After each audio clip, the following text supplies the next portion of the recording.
which translator used to facilitate cross-functional business decisions at the volume level.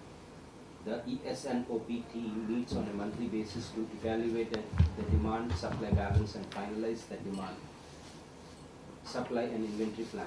Any fluctuations from the demand-supply plans results in increased or decreased inventory for the next planning period. To calculate the cost of carrying inventory, we multiply the value of the inventory by the current cost of capital. The resulting amount comes directly from the economic profit of the company. Check data sheet 3 for the cost of carrying Dow current inventory. Data sheet 3.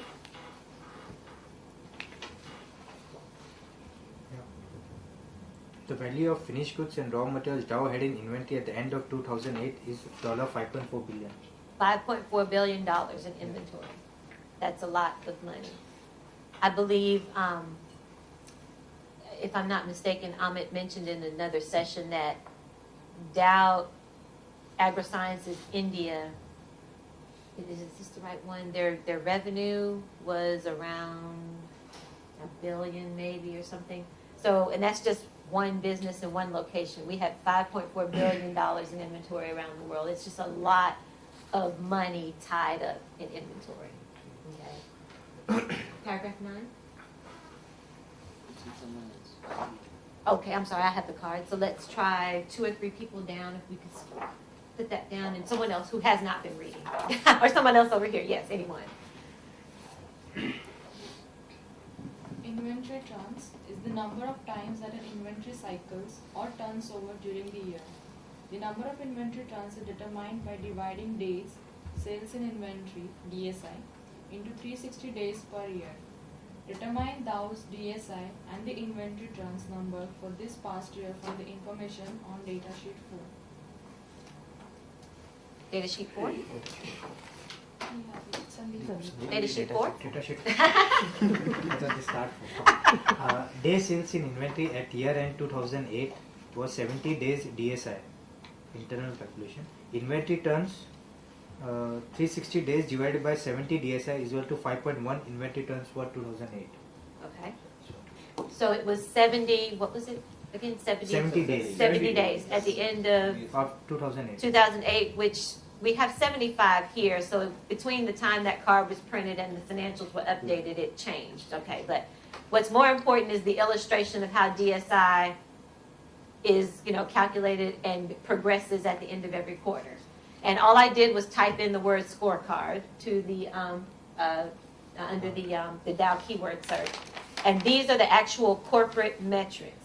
If you see here, the 2010 goal is 48 DSI, so we are very, very far from that goal in 2010.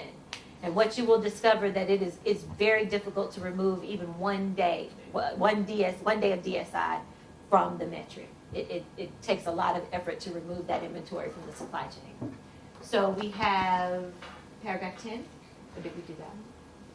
The financial significance of days sales in inventory and inventory turns to the company is considerable. If we will reduce DSI by 1 day, the money we spend on working capital would be reduced. See data sheet 5. In 2008, if day sales in inventory DSI had been reduced by 1 day from 70 to 69, the dollar impact would be 92 millions. $92 million. Yeah, right. This is both the raw material and the finished goods inventory put Totally. together. It said raw material and finished goods. This is for overall all the businesses of Dow. This right? is the entire Dow Chemical Company. But what you will find is that the businesses and their sub-businesses and value centers have the same information. And so they have DSIs, even down to the product families. And so it would be very important for you to understand the DSI for the products that you support and the businesses that you support. Because let me ask you this question. If you make an observation within your day-to-day work process execution that demand is somehow changing, going up, going down, and you are in the execution phase, if you notice that, or a customer is coming in for an excessive amount of product that is way beyond their forecast, what should you do? If you notice that phenomenon happening, what should you do?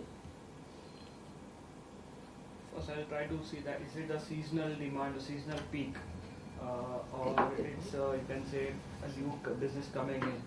So then look at the longevity of that peak, and then accordingly change my production plan if I can make that change. Good point, good question. If it's And on the longer term, then probably you can think of capacity enhancement. If Uh-huh. it's for more sustaining in the future as well, the demand keeps on increasing. so what resource, what other role will you contact What are to the best verify? options that we can, provide to the customer, whether we can provide with the swap or purchases or, Right. exchange, and that decision can be taken with the help of sales and marketing as well, taking into consideration, as Right. well as the global planner. Right, with the planner, right. So exactly, who are the roles that you would contact? One, to verify that the change you're seeing is real and accurate first.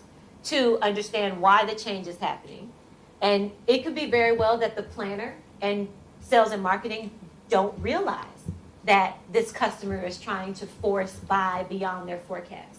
So you may be anticipating what could be a problem in the future, and you don't just accept it, question, call your planner, call your planner. I would suspect either your customer service representative or your planner would be your first line of contact.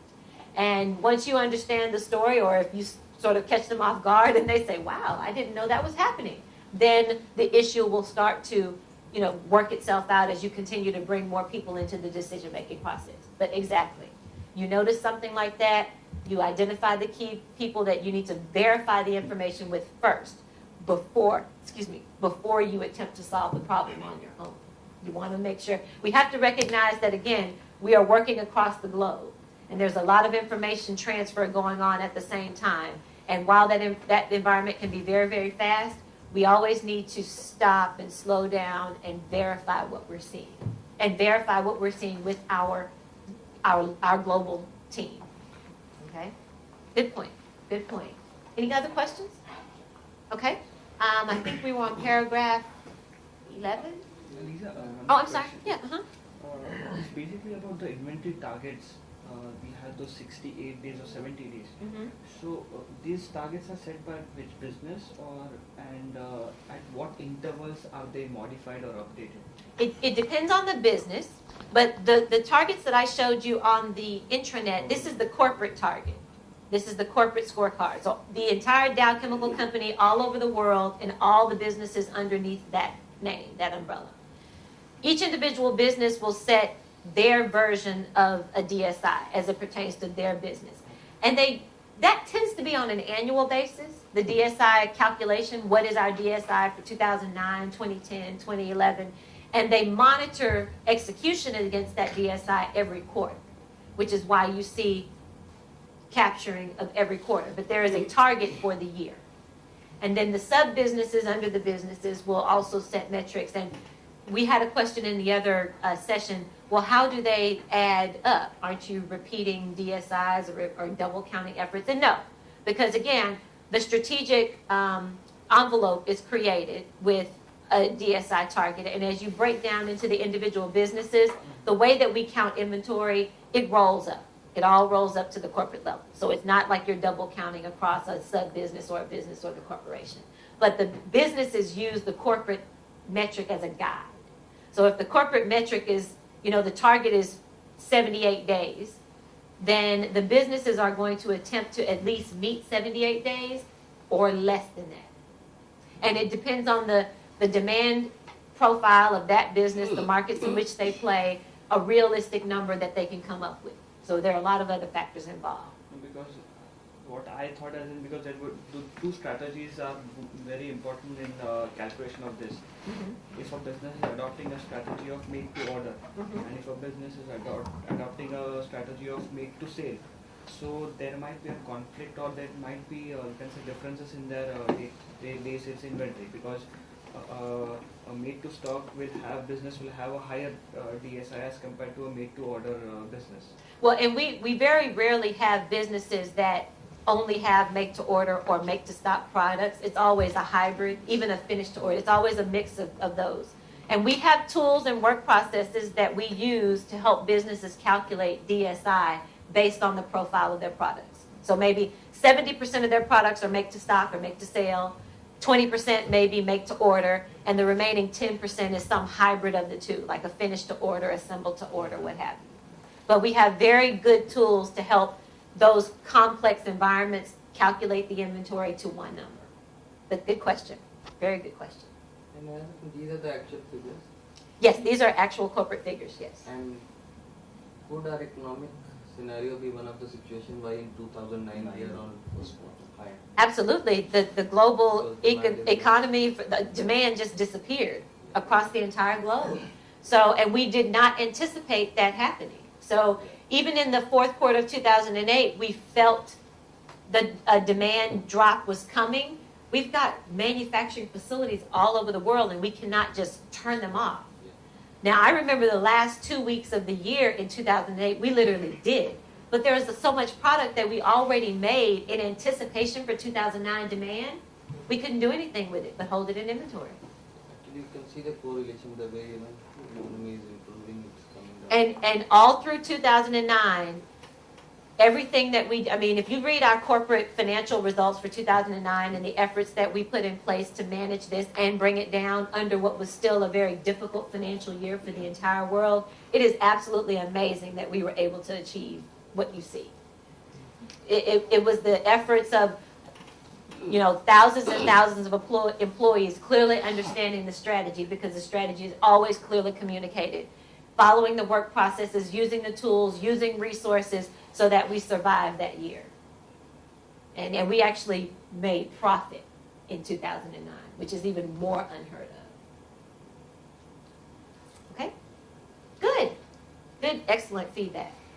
Are we at paragraph 8 or 11? 11. Okay, order to cash, let's go. Order to cash. The next step in the supply chain process is order to cash, represented by the green arrows flowing around the visual. Read the key information card. We will explore the details of this process throughout the session. Okay, so the green arrow that is going all the way around the globe here, the next 4 or 5 sections will focus on the pieces that go around the globe. So we have a order readiness card number 5. It would be like card number 4. Oh, I'm sorry, is it 4 or 5? Is it 4? It's 4. It's 4. Thank you. Order to cash. Order to cash refers to work process that begins when a customer places an order through the receipt of payment and balancing of customer accounts. Order to cash encompasses having the necessary information in DAO system before we receive the first order from a customer, receiving and confirming the orders, preparing and packaging the order, shipping the product, sending correct documentation and invoicing the customer, ending when the customer pays for their purchase and their account is balanced.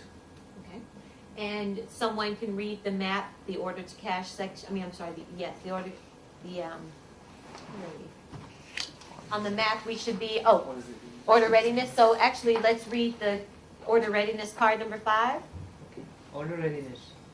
At this step, customer requirements are captured before an order is taken, helping ensure that the DAO capabilities will match customer requirements for each order and reducing rework in future steps. Accuracy and timeliness are critical from internal DAO partners. Sorry for that. In gathering and documenting customer information at this stage. The information about customer requirements will be stored in relevant DAO systems. Other databases will capture business and transactional service standards, making them easier available to people working in the integrated supply chain work process. Okay.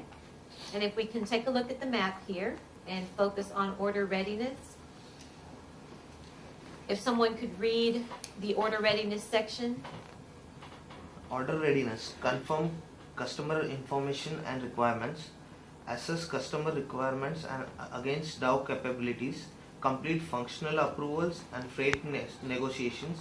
Ready systems for first order. And what are the data elements above order readiness? That is financial information, order or product information, documentation information, delivery information, invoice and payment information. So we are all familiar with the customer profile, correct, in SAP? What you will see in all of these sections around order to cash is information required for the customer profile to prepare for execution of the order, okay? And what we see here along the green arrow are some of the ways that we receive orders into the customer service center, and this person sitting here in the circle is a representative of what a customer service representative looks like, right? So we have orders coming in through XML and EDI, VMI, Railcar Replenishment, which is Order Management Supply Chain Solutions. We have manual orders that are still phoned in